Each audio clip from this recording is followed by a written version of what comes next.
안녕하세요. 범브라먹도빠입니다. 구독과 좋아요, 알림 설정, 회원가입 부탁드리겠습니다.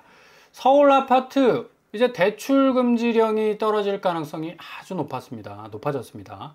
이렇게 되면 지금 부동산 시장 가뜩이나 자금 경색 때문에 집주인들이 발을 동동 구르고 있고, 또 심지어는 무주택자들까지도 대출 받기가 어려워지는 거 아니냐라는 그런 어떤 원망 섞인 말도 나오는데, 기본적으로 6억 이상을 대출받는 무주택자가 많을까요? 가만히 살펴보면 이거 6억 대출 받아버리면 한 달에 거의 현금만 500만 원 이상 나갑니다. 그러니까 현실적으로 따져볼 때 실수요자가 6억 이상 대출을 받기란 좀 힘들다. 그래서 보통 많이 받아봤자만 2억, 3억 정도 선에서 받는 것이 굉장히 안전합니다. 지금 당장 1억 대출 한번 받아보세요. 실질적으로 내가 원금 이자 내는 부분은 굉장히 파이가 커진다는 사실을 아주 깜짝깜짝 놀랄 때가 많아요. 근데 너무 그냥 대출을 은행에서 완전히 본물 터짓 해주다 보니까 겁대가리를 상실을 해가지고 5억 이상은 그냥 받아버리는 그런 상황이 계속적으로 전개가 되지 않았습니까? 그래서 작년 8월만 하더라도 대출 추이가 9조였습니다. 9조. 한 달간에. 그러니까 이건 말 다 했지. 가뜩이나 지금 가계부채 부실 문제 때문에 앞으로 한국 경제가 굉장한 어떤 타격을 받을 가능성이, 부동산 시장 자체가 갑자기 와르르 무너져 버리면 도미노식으로 그냥 모든 경제 기저 현상이 붕괴될 수 있는 가능성이 높다는 얘기예요. 이게 지금 당국에서도 이런 사실들 아주 위기감을 느낄 수밖에 없기 때문에 지금 강남과 용산, 강남 상부 LTV 추가 강화를 지금 검토를 하고 있는데 40% 이하로 강화를 할 가능성도 있다라는 그런 얘기가 지금 흘러나오고 있습니다. 7월 가계대출이 2조 2천억 정도 늘었다고 하는데 전달이 한 6조 정도 늘었었죠. 6조 7천억 정도 나왔었는데 현저하게 확 줄었지만 오히려 주담대는 더 늘어버리는 그런 기현상이 지금 일어나고 있다라는 얘기입니다. 그렇기 때문에 지금 LTV를 더 강화해야 되는 거 아니냐라는 의견도 나오고 있고요. 아무튼 지금 가계대출이 크게 안정됐다고 자체 평가를 하지만 실질적으로 시장 상황을 자세히 모니터링 해보면 강남 상구 이 집값 자체가 그닥 그렇게 기대만큼 하향 안정화되는 과정으로 가지 못하고 있거든요. 신고가 최고가가 100억 이상을 찍는 것들이 계속적으로 속속 나오고 있는데, 그런 것들 대부분 또 딱 디테일하게 들여다보면 다 취소가 돼버렸어. 다 증발돼 버립니다. 근데 그 가격 태그만은 한 손에 딱 들고 흔들고 있잖아. 자, 이만큼 올랐는데 어떻게 할 거야? 말이 안 되죠. 그래서 아예 그냥 원천적으로 LTV 추가 강화 조치를 통해서 뭔가 자금 상황을 확실하게 더 타이트하게 가져가야 된다라는 어떤 필요성이 계속적으로 지금 나오고 있는데, 이미 시중은행은 움직이기 시작했습니다. 10월분까지 이제 가계대출, 특별히 주담대 부분에서 비대면은 셧다운 해버렸어요. 이제 내주지를 않습니다. 실수요자들이 한숨을 쉰다고 하는데, 솔직히 지금 상황에서 집을 무리하게 엄청난 어떤 돈을 들여가지고 살려고 하는 실수요자들이 과연 몇 명이 되겠습니까? 잠실리에 이번에 분양을 해가지고 요게 15억, 20억 하는 아파트인데 12억 현금을 동원을 해야 됩니다. 20억 하는 아파트 사기 위해서는 최소한 자기 현금 12억 이상이 필요한데, 누가 이게 간이 배 밖으로 나온 것도 아니고 겁 없이 달려들 수 있겠습니까? 실수요자들 한숨이 커진다는 건 아니지. 이게 선수들 한숨이 커지는 거지. 그렇지 않습니까? 지금 은행별로 모집인을 통한 대출 줄줄이 다 막아버려요. 하나은행은 8월 5일부터 중단을 해버렸고, 농협도 모집인 통한 주담대 전세 대출 제한하고 있고요. 신한은행 역시도 8월 16일부터 모집인 통한 수도권, 여기는 더 아주 빡빡하게 가고 있죠. 서울뿐만 아니라 수도권 주담대 신청까지 막아버렸어, 신한은행은. 그 정도로 이제 10월까지 전세를 끼고 집을 사는 갭 투자용 대출 원천적으로 내주지 않겠다라고 지금 그 입장을 공고히 하고 있는 겁니다. 바로 이 문제입니다. 서울 아파트 이제 대출 금지령 떨어지겠다, 결국에 가서는. 이미 시중은행은 이렇게 움직이고 있는 건데, 그죠? 모집인 통한, 전반적으로 모든 은행은 대출 창구에서 공식적으로 대출을 내줬지만 이 모집인들이 거의 다 끌고 왔어요. 거의 쌍끌이 어선이었지. 그냥 바닥까지 딱 긁어가지고 집 살려고 하는 사람들 다 몰아와가지고 그냥 뭐 은행 쪽으로 몰아주는 그런 어떤 뭐 성과제도를 통해서 뭐 또 페이를 지급하고 그러다 보니까 거의 뭐 경쟁적으로 어마무시한 모집인들이 현장에서 대출 수요들을 그렇게 흡수를 했었는데 이게 거의 뭐 그냥 주담대를 엄청나게 들어 올리는 또 한 요인이 됐기 때문에 여기서부터 지금 차단을 하고 있다는 얘기입니다.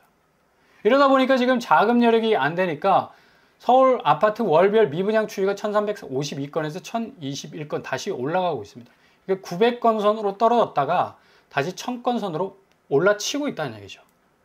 그만큼 아파트 시장의 자금 여력이 좋지 않다는 이 공식적인 지표가 나오고 있고 강동구가 미분양이 가장 많아요. 그만큼 강동구에서 신축 물량이 작년에 의해서 오늘까지도 올해까지도 많다는 얘기입니다. 작년 12월까지 뭐 어마무시하게 나왔습니다.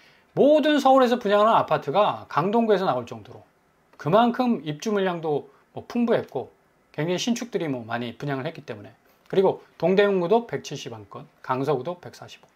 강동구 하면 뭐 강남 4구에 편입될 수 있는 뭐 그런 지역이다라는 평가를 받고 있지만 이렇게 지금 386건에 이를 정도로 미분양이 나온다는 얘기는 다시 말해서 분양가 자체가 너무 높다.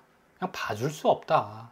이거는 도저히 이해가 안 되고 납득이 안 되고 수용이 안 된다는 그런 어떤 이 분양가라는 자체적인 어떤 시장의 판단 아니겠습니까? 그러니까 이렇게 미분양이 나올 수밖에 없는 거죠. 자, 이렇게 주택담보대출 결국에 와서는 가계부채가 1조 9천억 정도 마이너스가 됐지만 4조 1천억까지 지금 늘고 있습니다. 역주행 가고 있잖아 지금 주담대가. 그러니까 지금 시중은행에서 모집인 통한 대출 그냥 막아버리고 셧다운하고 있는 거고 게다가 미분양 나오는 곳들 너무 고가의 이 분양가로 신축 아파트가 나와버리니까 계속해서 받는 거야 그냥 대출을 끝까지 그냥 마르고 닳도록 받는 겁니다. 그러니까 이게 전체적인 가계대출은 마이너스로 가고 있는데 주담대만 이렇게 불쑥불쑥 지금 콩나무 시루에서 콩나물 자라나듯이 하루가 다르게 올라오고 있는 겁니다. 4조 1천억 6월달에 6조 1천억 보다는 상승폭이 줄었지만 올해 1월 이후 계속적인 증가세 1월 3조 또 4월 4조 뭐 달하고 비례를 하네 4월 4조 5월 5조 6월 6조 7월에 7조가 돼야 되는데 그래도 살짝 줄었네. 네? 이게 정확하게 데이터가 7월 말까지 나온 데이터가 아니기 때문에 더 지켜봐야 될 것 같고요. 이런 문제 때문에 상당히 부동산 시장 지금 작은 부분에 있어서 이걸 제대로 막질 못하면 이게 오히려 부동산 시장 자체가 폭등할 수 있는 역으로 갈 수 있는 아주 정말 웃기지도 않는 상황이 발생할 가능성이 만약에 서울 아파트가 다시 한번 폭등하잖아요. 지금 세계 경제의 어떤 대변수 자본시장의 변화에 의해서 한국 경제는 정말 어마무시한 벼랑 끝에 몰릴 가능성이 높아질 겁니다. 가계대출 전월 대비 증가해 보십시오. 확연하게 줄었는데 지금 주담대만 늘어가고 있잖아. 그러니까 얼마나 한국 사람들의 모든 자본의 흐름이 부동산 쪽에 몰빵이 돼 있는지 야 이게 몰입이라는 게 뭐 상당히 좋은 어떤 단어의 뜻이긴 하지만 한 곳에 너무 계란을 여러 곳에 담지 못하고 한 곳에 치우치다 보면 그냥 그거 떨어뜨리면 와장창 다 깨져버립니다. 너무 한쪽으로 기울어진 지금 시장이 형성이 되어 있기 때문에 부동산 시장이 위험하다는 얘기. 부동산 시장 자체는 위험한 시장이 아닙니다. 누구나 뭐 자기 여력에 따라서 자기 집을 살 수 있고 투자 수단으로도 이용할 수도 있고 있는 거지. 근데 이게 천편일률적으로 투기적 수요가 몰렸다는 얘기예요. 그러니까 실수요자들조차도 시세 차익 생각하고 들어가고 있으니까. 그러니까 그만큼 부동산 시장 자체가 이 폐해가 굉장히 컸다라는 얘기고 가계대출 증가세 뭐 한풀 꺾였지만 주택담보대출은 뭐 증가폭이 뭐 그래도 어느 정도 뭐 준다 하는 그런 평가를 받고 있지만 천만에이션 계속해서 늘고 있다는 얘기입니다. 계속해서. 그러니까 뭐 금융당국이 대출 규제를 검토할 수밖에 없는 거죠. 대출 규제가 뭐 무섭긴 무서웠다 뭐 그런 또 평가도 나오고 있는데 입주자 전망지수 44.9%로 급락하고 있다라는 지금 보도까지 나오고 있는 건데요. 아무튼 지금 이 주택시장에서 뭔가 집주인들이 자기 자금을 운용할 수 있는 이제 입지가 완전히 좁아졌어. 그래서 전세에 내온 이 집주인들은 뭐 발을 동동 굴리고 정말 자칫하면 자기 계산기 속에 갇혀버릴 수 있는, 자칫 완전히 그냥 그 계획들이 망쳐버릴 수 있는 그런 어떤 이 순간이 찾아올 수도 있는 엄청난 이 집값 분수령을 맞이할 가능성이 아주 높다는 얘기죠. 입주자 전망 지수가 뭐 75.7, 보통 한 100을 기준으로 하는데 그 정도로 지금 뚝 떨어졌다는 건 앞으로 전세 시장 자체, 그리고 매매 시장이 그 전세 시장에 이 영향을 고스란히 받지 않습니까? 그대로 옮겨갈 겁니다. 이게 지금 아니야 오를 거야 아니야 다시 반등할 거야 계속적으로 X자 끄면서 그냥 주문 외우듯이 이 모든 이 경제의 어떤 지표들을, 그리고 부동산 지표들을 거부하고 있지만 대세는 물릴 수 없는 거라. 쓰나미가 몰려오면 그 쓰나미 피해서 높은 곳으로 빨리 피해야지, 끝까지 그냥 기둥 부둥켜 안고 그냥 뭔가 그냥 이뤄보겠다 한들 수장될 수밖에 없다는 얘기죠. 지금 서울 보세요. 입주자 전망지수 121에서 76으로 떨어졌어. 그러니까 서울이 가장 심각하죠. 왜? 그만큼 오른 지역이기 때문에. 인천 역시도 111에서 70, 경기도 118에서 거의 뭐 81까지 떨어졌네. 서울, 경기, 인천이 9월 달에 집값이 어떤 변동세를 한번 보이는지 잘 지켜보실 수 있게 바랍니다. 이거 결정적인 지수입니다, 이거. 그리고 선제 지표고, 확실하게 레드 시그널을 던져주고 있는, 좀 깜빡깜빡거리고 있는, 이게 그냥 눈으로 보기에는 그냥 깜빡깜빡거리는 그냥 별이 하늘에서 빛나는 그런 어떤 샤이닝하는 모습인 것 같지. 근데 결국에선 정말 무리하게 대출받아서 집 산 사람들 뒤통수를 후려 날릴 수 있는 엄청난 임팩트가 될 수가 있다는 얘기입니다. 자세히 보세요. 서울 어마무시하게 떨어졌잖아요. 인천 111에서 70, 경기 118에서 80. 아마 이거 10년 상간에 이런 지표가 과연 나왔을까? 1차 하락 시기, 그러니까 2022년도에 입주자 전망 지수는 이 정도까지는 떨어지지 않았습니다. 대체적으로 한 8, 90까지는 갔었지. 이거 상당한 어떤 선제 지표다. 앞으로 서울 집값이, 그리고 인천 집값이, 경기 집값이 어떤 방향으로 갈 것인가에 대한 확실한 그런 어떤 궤적을 보여주는 그런 모습이라고 할 수가 있겠죠. 자, 미입주 사유가 뭘까요? 잔금 대출 미확보. 그죠? 그러니까 집주인들이 보증금 활용해서 잔금 쳐야 되는데 이거 못 한다는 얘기예요. 기존 주택 매각, 1주택자가 환승하기 위해서, 새로운 집으로 이사 가기 위해서 집을 내놨는데 사주는 사람이 없는 거라. 그리고 세입자 미확보. 현금 박치기 해가지고 올 100% 현금으로 들어올 수 있는 세입자 구해야 되는데, 어떤 세입자가 자기 100% 전세 자금 다 물고 들어올 수 있겠습니까? 바보지. 차라리 월세 살지. 그 돈 있으면 월세 살면서 나머지 돈은 뭐 적당한 데 묻어두든지 아니면 투자를 하든지 여러 뭐 방법으로 운영할 수 있지 않습니까? 이런 상황에서도 뭐 최고가를 계속 뭐 찍고 있다라는 뭐 장미 1차, 잠실주공 5단지, 잠실헬스, 송파구 아파트들 한심하죠. 그죠? 그러니까 여전히 우리는 죽지 않았다라는 소리를 계속적으로 하고 있는데, 잠실주공 5단지 보십시오. 최고가 41억에서 40억, 1억 내려갔네. 뭔 최고가야, 최고가는. 에? 등기도 하나도 없어, 공통적으로. 제가 늘 말씀드리죠. 액면으로 보이는 이 거래에도 진실이 들어있다고. 거래가 없죠. 등기가 없잖아. 이거는 내가 진성거래인으로서 확실하게 이 거래에 마지막 도장을 찍겠다라는 의향이 별로 없어 보인다는 얘기입니다. 그 다음에 잠실헬스, 그죠? 잠실헬스 45억 찍었다며. 25평 거래를 보면 최고가 30억 찍었어요. 근데 이게 30억이 미리 밑돌을 딱 갠 다음에 빠진 거래였어. 그 다음에 최고가를 찍었고 등기가 없잖아. 그러니까 이게 신뢰가 안 간다. 신뢰가. 강동구 올림픽파크 보레온 33억, 고덕그라시움 27억, 고덕아우테온 25억. 이런 최고가가 무슨 의미가 있겠습니까? 올림픽파크 보레온 최고가 23억, 최고가 23억 7천. 근데 취소거래가 딱 여기 밑돌 딱 깨고 있잖아. 그죠? 18억 정도 딱 밑돌을 개고 19억. 그 다음에 19억 밑돌 딱 갠 다음에 23억. 불꽃놀이 빵빵 터트리고 있지 않습니까?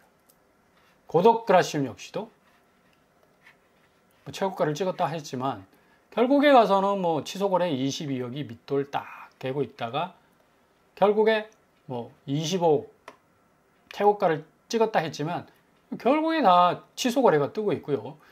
요 고독그라시움은 이제 벗어나지를 못하네. 디딤돌 위에서 좀 더 올라서지를 못한다는 얘기예요. 그만큼 이제 강동구의 어떤 선호도가 좀 떨어진다는 얘기고, 고독 아로테온 역시도 지금 뭐 최고가 16억 찍었는데 취소 거래가 먼저 떴죠. 취소. 다 취소야. 이렇게 이런 식으로 디딤돌 살짝 다 갠 다음에 뭔가 작업을 치는, 그래서 16억 5천 찍으면 뭐하냐고. 예. 등기 없지 않습니까? 이전에 다 취소 거래 떴는데 마포구 시공가 나오면 뭐 한강밤섬자에 33억 5천 33억 5천 또 이상한 거래야 이거. 취소 떴다가 다시 등기를 했어. 뭡니까 이거? 굉장히 이상한 거래죠. 이게 아마 33억 5천 떴다가 취소가 된 거래일 거예요. 이게 취소가 되고 등기가 돼? 말이 안 되지. 마포구 그랑자이 역시 최고가 21억 찍었죠. 그랑자이 없잖아 최고가 등기가. 등기는 15억에서 16억 사이에 등기만 쫘르륵 나오고 있고 나머지는 완전히 전무하다. 냄새가 많이 나죠. 마포 레미안 프루지 역시도 20억 최고가 찍었는데 13억 직거래가 나왔고 취소 거래가 탁 뜨잖아. 그죠? 19억 5천. 야, 20억으로 가기에 얼마나 안정적인 디딤돌이야. 20억, 그죠? 5천 최고가 딱 찍고 요거는 빠지는 거라. 이런 식으로 지금 집값 자체가 계속적으로 이어져 왔다. 결국에 이런 최고가가 무슨 의미가 있느냐? 아무런 의미가 없다. 그냥 순식간에 그 가격 지표만 바꿨던 휘발성이 너무나 강했던 그런 어떤 가격 지표라 말씀을 드릴 수가 있겠고, 서울 아파트 매매가 변동률 보십시오. 0.29에서 0.1로 지금 떨어지고 있는데, 부동산 언더 이제 더 이상 뭐 이게 다시 반등하거나 상승하거나 하는 어떤 궤적을 지표를 이제 더 이상 내지를 못하고 있어요. 전체적으로 다 실질적으로 떨어지고 있기 때문에. 아파트 동향만 봐도 14건 딸랑 그치는데 서울 1000만이 살고 있는데 전세 30건, 월세 26건. 그만큼 지금 주말에 이 거래량도 이 정도로 지금 쪼그라들고 있는 거고, 전세 월세가, 그죠? 월세 거래량이 지금 100만 건입니다. 100만 건. 이 100만 건. 6.27 대책 이후에 그만큼 이제 집주인들이 앞으로 9월달 들어서 매매가를 투매하는, 던질 수밖에 없는 상황으로 지금 치닫고 있다는 얘기입니다. 굉장한 어떤 위기감을 지금 많이 느끼고 있기 때문에 월세로 계속 돌리는 거라. 매매가 변동률 확실하게 지금 내려오는 추세. 이번 주 부동산을 지표죠. 결국 이렇게 되다 보니까 한국은행은 기준금리 동결 해야죠. 아니, 더 인상을 해야 됩니다. 인상. 지금 상황으로는. 지금 경기 자체가 굉장히 많이 깔아앉아 있기 때문에 이게 인상을 해버리면 더 기업체나 뭐 또 자영업자들 부담이 더 있을까봐 지금 밸런스를 유지하고 딱 지켜보고 있는 가운데 있는데, 지금 한국 부동산 상황으로 볼 때는 인상을 해야죠. 인상을 해야지 집값이 잡힐 수가 있다. 근데 이게 지금 아마 계속 동결 수순으로 갈 겁니다. 10월까지 뭐 동결한다고 해서 다시 또 내린다고 하는데, 한국 상황으로서는 지금 부채 문제가 해결 안 되고 집값 문제가 해결되지 않고서는 절대 기준금리 인하는 힘들어 보인다라고 평가를 내릴 수가 있겠습니다. 아무튼 좀 잘 시장을 지켜보시고요. 상당히 뭐 쫓기듯 집을 사서는 큰 리스크가 발생할 가능성이 높습니다. 그런 위험 하나하나 좀 잘 살펴가면서 조금씩 징검다리 건너 가실 수 있길 바랍니다.